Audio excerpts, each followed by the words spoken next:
For heat number 1 of the 1988 Homefire British final. A beautiful sunny Sunday afternoon and a large crowd in attendance for this afternoon's high-class meeting. Riding at number 1 then, from the Bellevue Aces, just back after nasty injury during the winter, now finding his true form with the ace, it's Andy Smith. Riding at number 2 from the Oxford Cheetahs, England International, and along with Simon Wigg and Hans Nielsen, forms one of the strongest heat of the trios in the British League, Marvin Cox. At number 3, another rider from the Midlands, Cradley Heats, England International, Simon Cross, and completing the lineup for the first heat. World finalist last year, rode very, very well indeed in Amsterdam, particularly in the second day of the two-legged final from the Ipswich, which is Jeremy Doncaster. Referee Graham Brodie in charge this afternoon, a lovely sunny afternoon. A shirt-sleeved and summer dress crowd, and a good crowd again for the British final, once again superbly presented here at Coventry Speedway by promoter Mr. Charles Ochiltree. Let's now hope the action can match the occasion. 9 places at stake, the top 9 go through to the Commonwealth final to be staged at Kings Lynn later on in the season.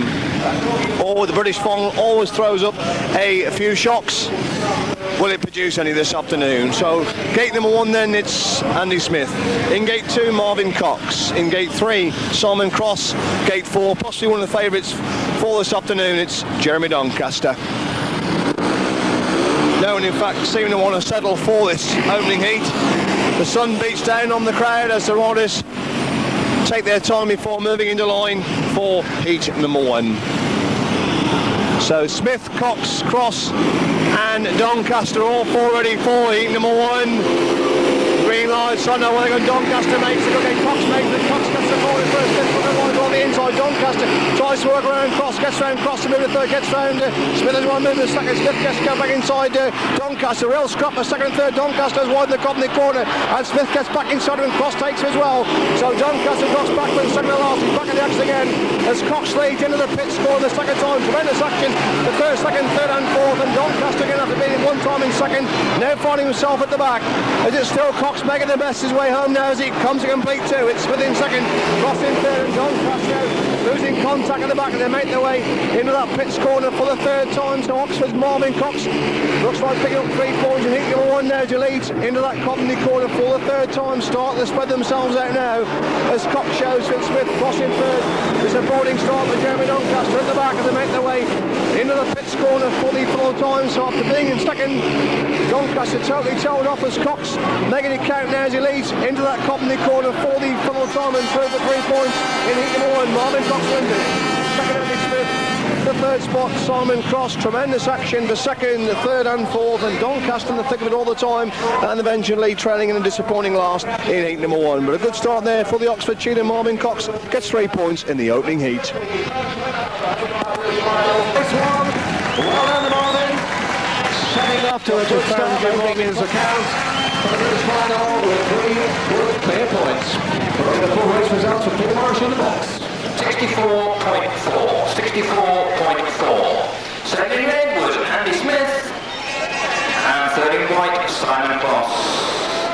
Once time once again, 64.4, 64.4. And of course, if you do miss any of the times or the results, there is a results board situated on the first pen there. On now to heat 2, riding in red. Past winner of the British final in red, Neil Evans. Riding in blue, it's Neil Collins. Riding in white, Simon Wigg. And in yellow-black, Steve Schofield. Line up for heat 2. The only Collins brother back still in action in the British League. Brother Phil and brother Peter are here watching him this afternoon. Riding in blue then, Neil Collins.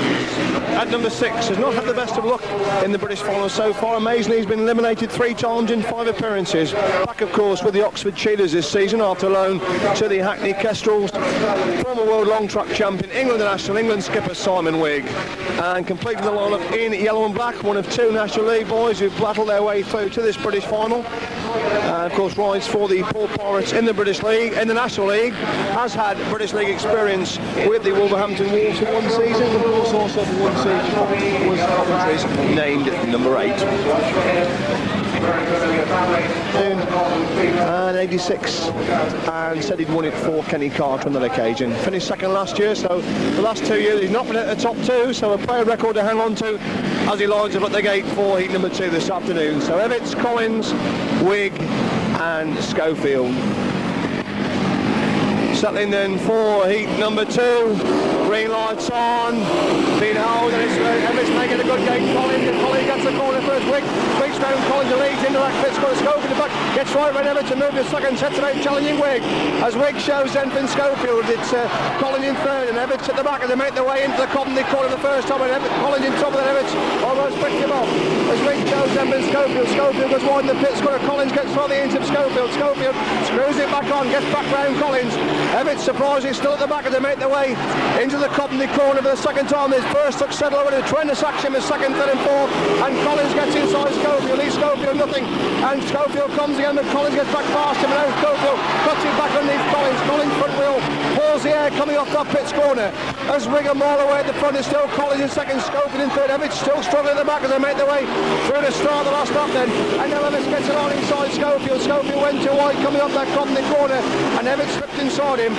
As Wigg alone follow at the front, he's well away from Collins. It's Evans in third, Schofield in fact held second for a long time, now following himself at the back as Simon Wigg wins heat 2. Second there is Neil Collins, third spot it's Neil Evitts, and the front boy is getting away, but there's plenty of action scrapping out for the places. Tremendous scrap for second, third and fourth in heat number 1, and another good scrap there for the places in heat number 2. And all credit to Steve Schofield, not afraid to mix it there and held his home for 3 of the 4 laps before losing his second place. So win there for Simon Wigg, second Neil Collins, third spot Neil Evitts. 0.5 there for Simon Wigg in race number 2.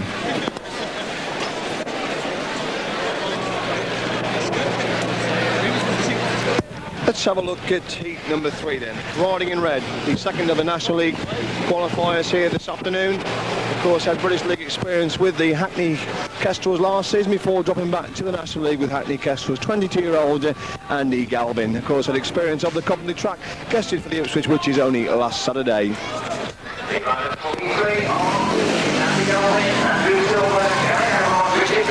Riding in blue, Swindon's big winter capture from Arena Essex, one of England's wide hopes for future honours. His father's here to watch him in action here this afternoon. Former kingpin of the National League, won the National League Riders' Championship on this Coventry track last season. It's Andrew Silver.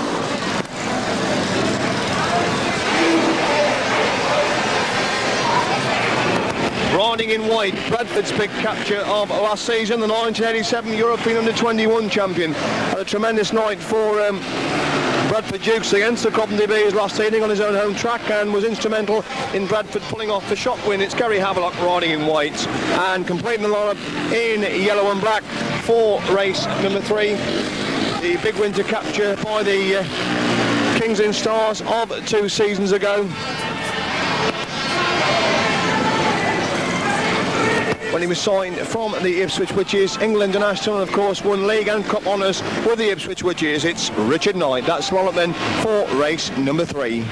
It's the action amongst a whole host of celebrities who are in the pits. Barry Briggs here, of course, with Calvin Tatham, Don Godden up to see his Godden Works riders in action. Luke Coffin, grass tracking, starred many years up here with Steve Schofield from the Paul Pirates. So race number 3 at the gate then. Andy Galvin 1, Andrew Silver 2, Gary Havelock 3, and Richard Knight, gate number 4. All 4 towing and throwing before. Race number 3 finally moves up to the tapes. Green lights on for action, being held where they go, and Silver makes a good gate. Galvin out as well, and it's Silver leading up. Pisco Knight taking along around the outside, gets down Silver. Good ride there, Richard Knight came right through the last to first, and now it's Havelock who moves in the axle, trying to come round Silver. As Knight shows in Silver, Havelock in third, Galvin at the back, and that's Jordan Jose coming a complete win. And Havelock right alongside Silver, absolutely shoulder to shoulder, and Galvin mixes well. Tremendous action heat 3 as Knight shows in, and now Havelock making a line round Silver. Have to go at Knight now, and Havelock falls that Coventry corner. He's just about to go around Richard Knight, then he's trapped against the fence on the Coventry corner. This one surely will have to be stopped. The red lights are flashing. The riders continue to race as Havelock is trapped on the Coventry corner, and a little bit late bringing the red flags out as Knight leads into that race, but has been stopped. The red lights were flashing, but in the sunlight the riders couldn't see. Tremendous action there. 3 and The running in white is the primary cause of the stoppage. The running in white excluded. because a Knight had come through for